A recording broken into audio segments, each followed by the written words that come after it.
back with Satrayan News, your Wednesday morning. From Red State Watcher, breaking, Trump preparing to approve military sales to these two nations, and you'll never guess who. Trump is going to approve military weapon packages to Saudi Arabia and Bahrain. Not sure if I pronounced that right, but isn't he supposed to be the anti-Muslim president? From the Washington Times. The Trump administration is poised to move quickly to approve major weapons packages for Saudi Arabia and Bahrain that President Obama blocked during his final months in office over human rights concerns in both nations. U.S. officials and congressional sources say. While the White House declined to discuss its plans, one U.S. official directly involved in the transfer told the Washington Times that roughly a $300 million precision-guided missile technology package for Rahada, I can't pronounce that name, and a multi-billion-dollar F-16 deal for Bahrain are now in the pipeline ready for clearance from the new administration. The deals, if approved, would send a significant signal about the priorities of the new administration, where the security challenge posed by forces such as Islamic jihadi groups and Iran is taking a much greater precedence in setting foreign policy. These are significant sales for key allies in the Gulf who are facing the threat from Iran, who can contribute to the fight against the Islamic State, said the official, who spoke on the condition of anonymity. Where areas the Obama administration held back on these, they're now in the new administration's court for a decision. And I would anticipate the decision will be to move forward.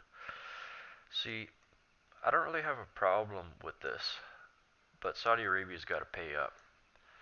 America has been protecting Saudi Arabia since its existence. And America will protect anybody under two conditions. As long as you're under the right side of history, and as long as you pay up. Next, wow, check out the stunning Tenant preparing to occupy Trump Tower. The U.S. military is looking to lease space in Trump Tower. In order to meet official mission requirements, the Department of Defense is working through appropriate channels and in accordance with all applicable legal requirements in order to acquire a limited amount of lease space in Trump Tower. Lieutenant Colonel J.B. Brindle, a Defense Department spokesman, told CNN. The space is necessary for the personnel and equipment who will support the President of the United States as his residence in the building. Military support for a president, including the military staff assigned to keep the nuclear football nearby, requires close proximity to the commander-in-chief, which is why the Pentagon needs to rent a more expensive space closer to the penthouse where Trump resides when he's in New York. See, it's just like pure common sense. It's strange, like, Trump is just following through on what he said he would do during his campaign, which is unheard of for most people, because they're so used to people not doing what they say. But Trump, he's just a common sense guy. You need your close personnel connected to the military close by. And the left would probably say this is some sort of racist, psychotic idea, when in actuality, it's a great idea.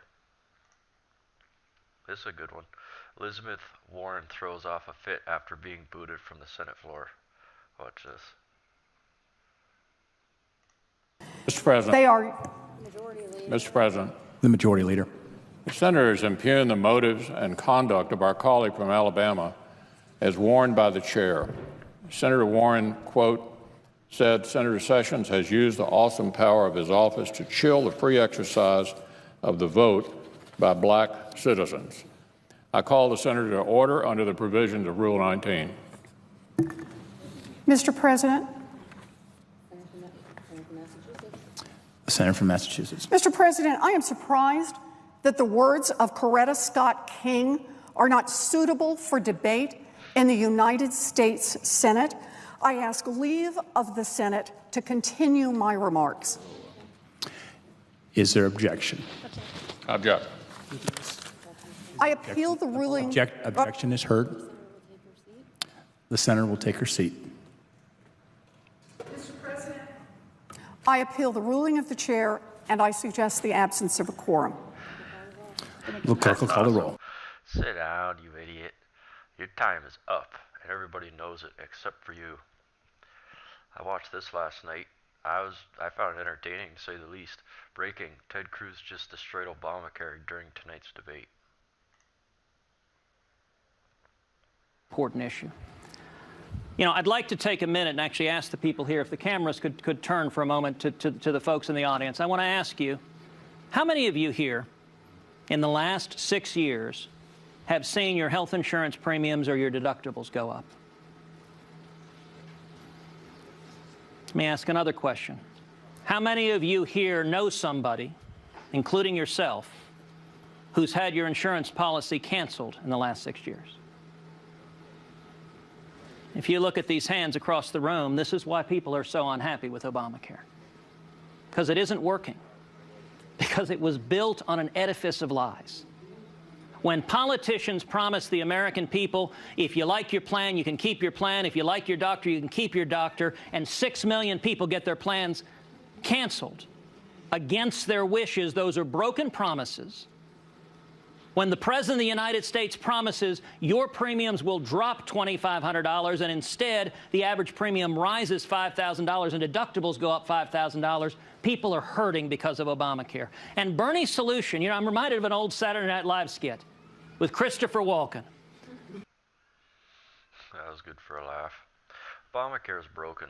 It was designed to rob the public of what little wealth they had, and the leftist Democratic propaganda is destroyed. The Democratic Party is basically leaderless. Nancy Pelosi thinks that Bush is actually currently running for president, or currently is president, which I can make another video on it. Point being, the Democratic House of Cards, along with top Republicans who sold out, their House of Cards is about to fall.